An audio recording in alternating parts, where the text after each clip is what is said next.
And it's time. At least we're getting closer to it. Yeah. It's going to be our third matchup of the night. Curse Black facing off against Denial. Two very young, hungry squads with a lot to prove. We talked a little bit about these teams and like what each individual player is bringing to the table, but during commercial, you were just harping on vetoes, vetoes, vetoes. Why is it so important for Curse Black? So this game is going to be won or lost on the veto system, in my honest opinion. Now, Curse Black are one of the only teams in the league that have an unbeaten record in a certain game type, and that's actually going to be that Warhawk Blitz.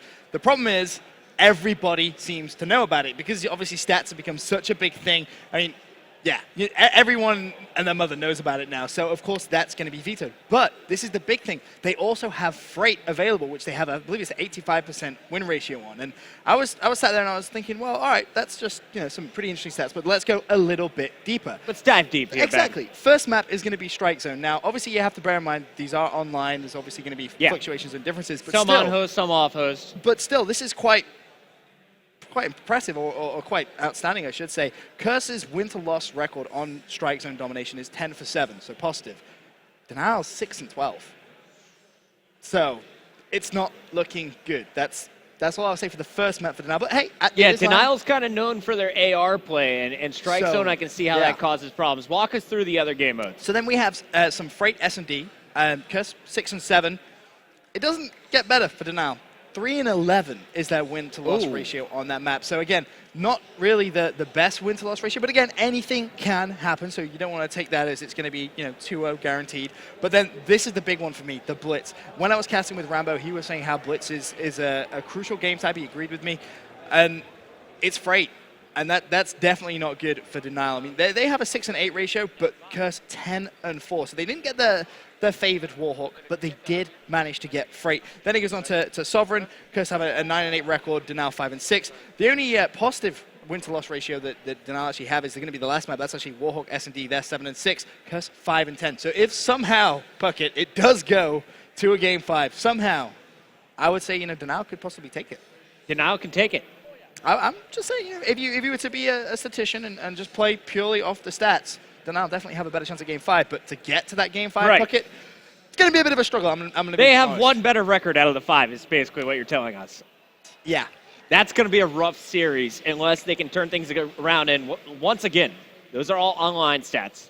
We're on LAN, totally different scenario. You're playing in front of thousands of people, even more watching at home. Lots of pressure on these guys. The first main stage appearance for this Denial crew. Now, one thing I want to point out is we're starting things off on domination and Noxide. This kid is a monster when it comes to Dom, especially on a map like Freight. He had a 1.3 on Freight Dom. That's his overall KD, one of the highest in the league. I like that. But then you look at his Strike Zone KD, where he has to put away that AR. He's going to be 0.87. Bit of a drop. Big difference. He's going to be my player to watch here in this tournament, in this matchup especially. So let's keep an eye on Noxide, the new addition to the team, see what he's going to be bringing to the table. Can Zuma, their lead slayer, really step up? This is actually one of his best maps with a 1.04 overall KD. On the other side, what are some of the numbers here from this Curse squad when it comes to domination? Number crunching for domination. I mean, let's have a look. We have. I'm just going to stare down at my stats. You're doing great. Thanks, buddy. I appreciate it. For domination on Strike Zone, we have Burns 1.1. It's pretty good for a Slayer. The key thing is going to be Machilla 1.16. But it isn't necessarily anyone standing out. No one with a really big. 1.16 is pretty good. Yeah, I mean, it's even. We've seen some bigger ones is what I'm trying to say. Yeah. But everyone is even. That's the thing. Every single one of the players are consistent. They all have above 1 KD. And then, you look at the other maps, for example, like Freight, the second map, obviously the Search and Destroy, Curse's record 6-7 in that. Big play to really watch out for in that one is actually going to be Burns, believe it or not. Now, he's known for just being the guy that's going to pick up the bomb, he's going to amble over towards the bomb site, he's going to try and plant the bomb. He can definitely keep up in terms of the kill column when it comes to that as well. Man can hang. He can. He really can. And that's something which is, I think, he himself often feels kind of, I don't want to say upset, but he often feels, the community disregard him as a talented slayer or a talented player that can pick up kills, and they just kind of think of him as that guy that's just going to jump on flags, just going to carry the bomb. And he has a big point to prove at this event, I personally feel. And, He sat next to Enable there on that left-hand side. Again, he's another player that has a big point to prove. He wants to be that first player to win a major championship in both Halo and Call of Duty. I mean, that'd be crazy to see. It would be huge. You know, Krim, he never got that championship. Never got them Halo rings. Well, Enable looking to become that guy. Curse Black, they've made some really strong moves from the start of the COD League to the end where they moved all the way into 5th place. We'll see how strong are they on land. That's coming up in just a few minutes. It looks like Enable finalizing his classes. While we're waiting on him to get into the game, let's take a look at our top 5. And I want to remind you guys, I'm doing community top 5s now on the ESR, and you can get in it by simply sending in your YouTube links. Send it into mlg.tv/submit. Here's a great example of what your plays could look like.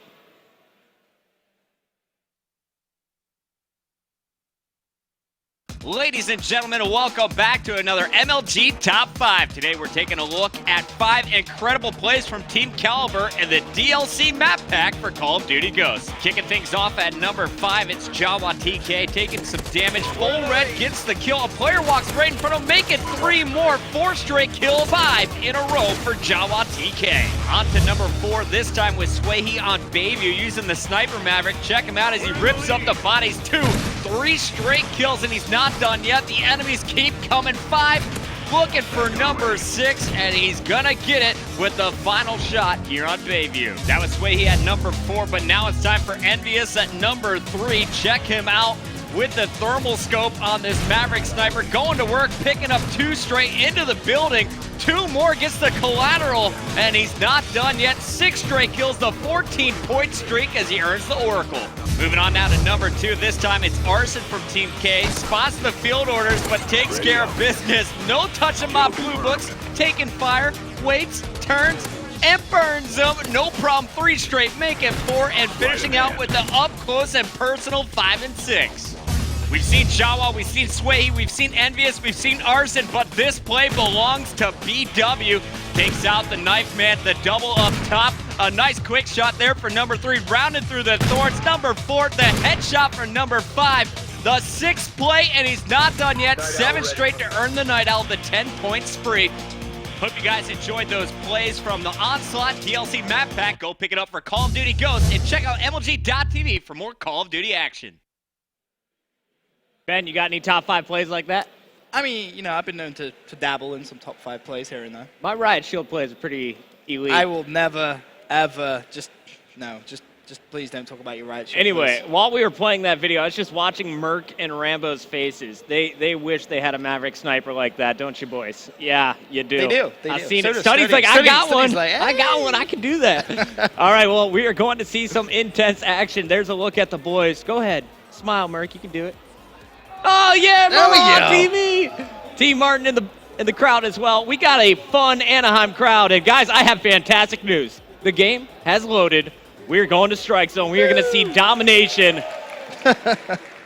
And this is the first of 5, best of 5. It could go the distance, but Curse Black, everyone I'm talking to, thinks this is the favored team coming in. Can the Dark Horse Denial pull off a major upset here in the very first round? That's what it's looking like it's going to come down to. You know, but both of these two teams, I think we would agree, prior would be considered dark horses in themselves. So Dark Horse versus Dark Horse, it's just a matter of who is going to come out on top.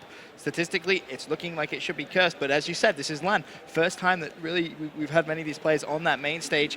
So for all we know, they're just going to love it. They could just completely just go off. I have great news. The game crashed. My Xbox One does not want to get into Strike Zone. Awesome. When it does, though, we're going to party.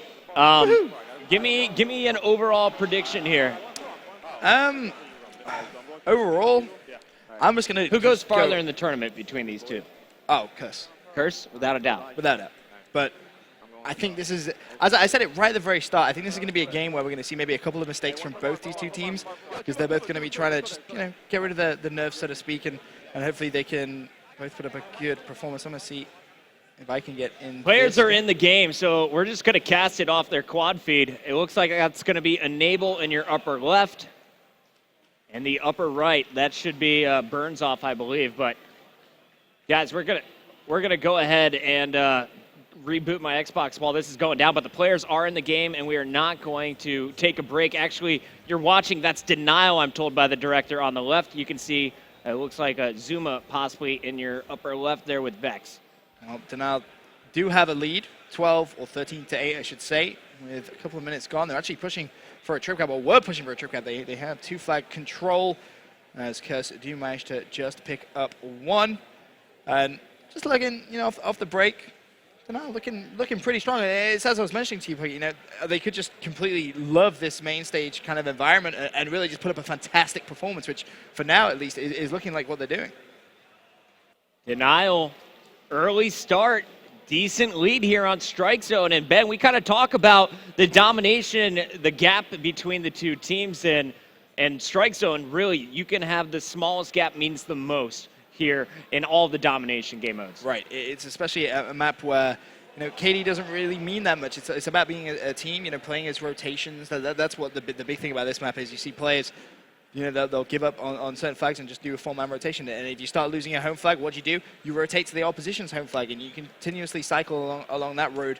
As Curse are coming back into this game, looking at that score at the bottom left of that screen, 29 to 27 or 30 to 29. And this is a big cap actually coming in from Denial. Can you make it out? Is that legal in the top left? I honestly couldn't tell you. I've already told the world it's 3 different people. I'm you going have. with legal you now. I'm sticking with legal here. Is that your final choice? It definitely is. Okay. All right. We'll go with that. Final choice. I'm going with that. All right. More shots going down. The battle is inside of B. You just saw 3 players dropped. So a nice comeback opportunity here for Curse Black, and you can see it on the scoreboard, 37 to 36. Curse Black about to retake the lead if they can maintain control of C. 1 player challenging, shots coming in, great defensive stand. Yep. Now the score in Curse's favor for one of the first times in this game, Puckett. And looking at Denial, they only have that 1 home flag, and it seems like looking at those 4 quadrants, the push to the C flag was what was planned.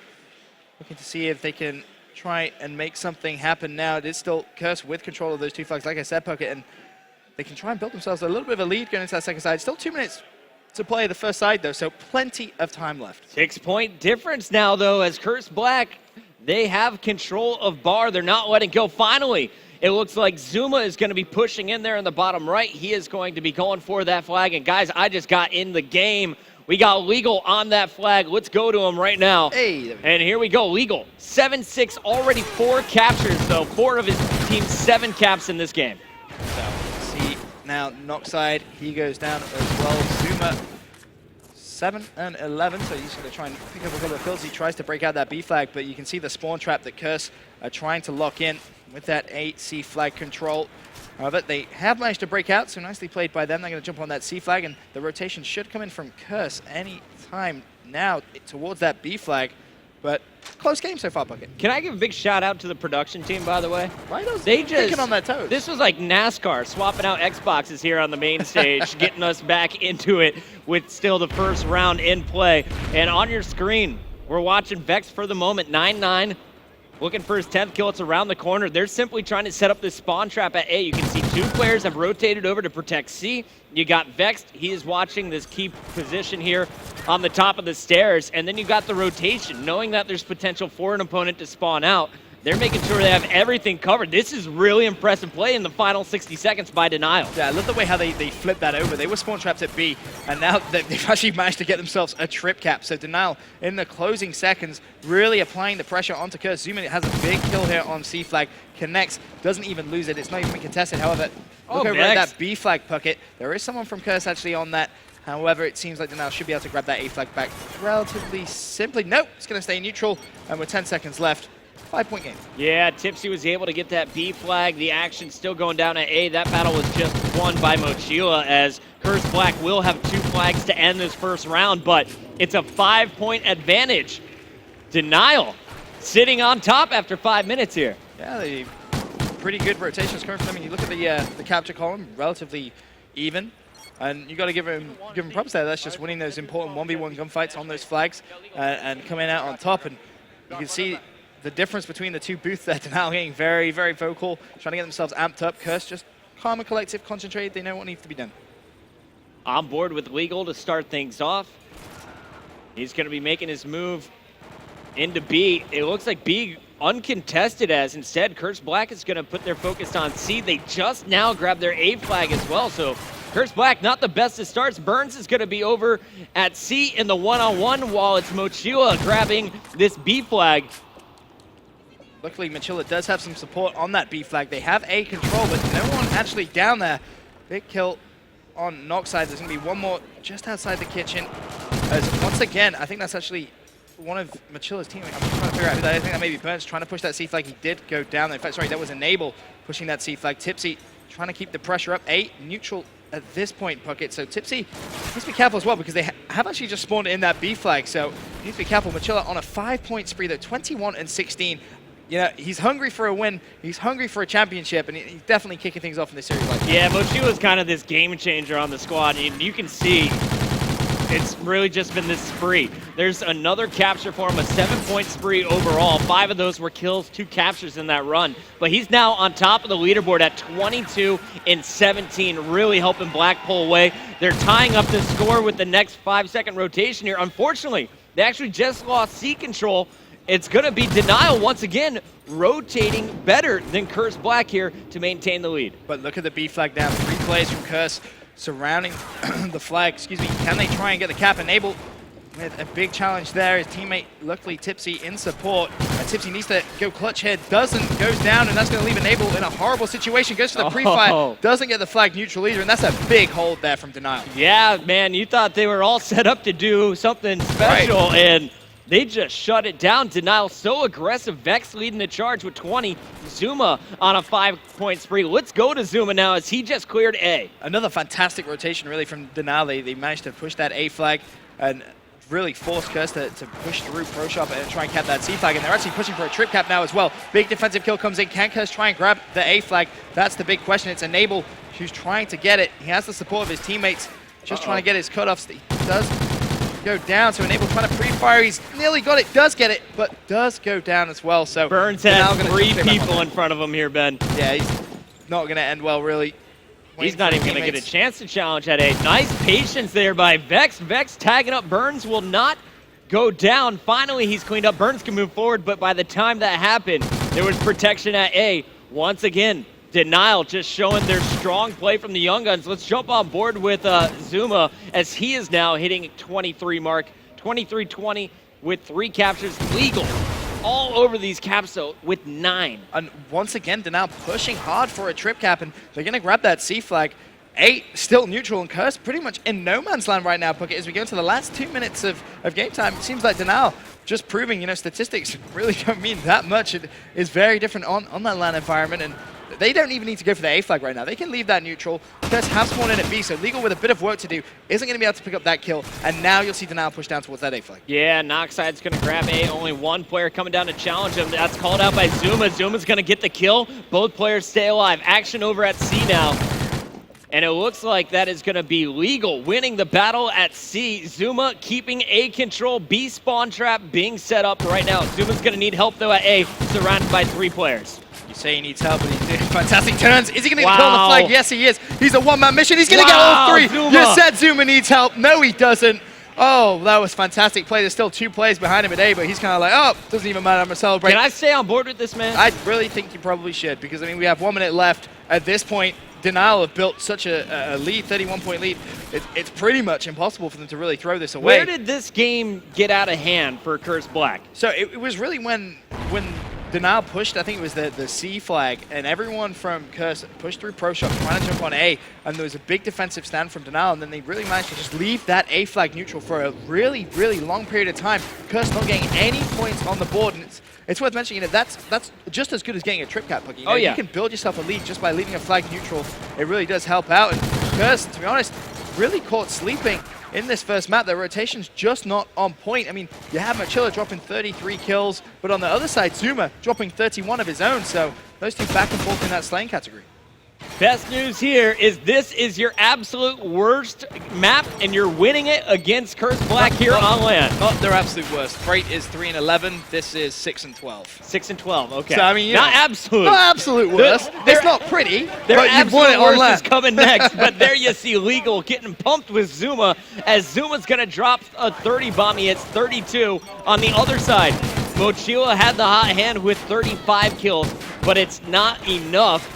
Denial with the better rotations and just all-around team play. And you can see Machilla, he's just, I think he seems kind of speechless, really, as to how that's just happened. He had a solid game himself, enabled with 10 caps. But look at the difference in the boost. Oh, yeah. This is what I love seeing, the difference between the two teams. You can see the guys from Denial getting themselves pumped up. You said they're a young, hungry team. This is the first time that they're going to be playing on that main stage. They want to make a point. What better point than coming out and taking the first map against Curse? I overheard Curse in their booth saying, I don't even know what the blank went wrong in that one. That's so not good. They're at a loss for words. We'll see. Can they turn it around and search and destroy? They definitely have the odds in their favor if you're looking at statistics. Before we go to commercial break, here's a quick look at the stats.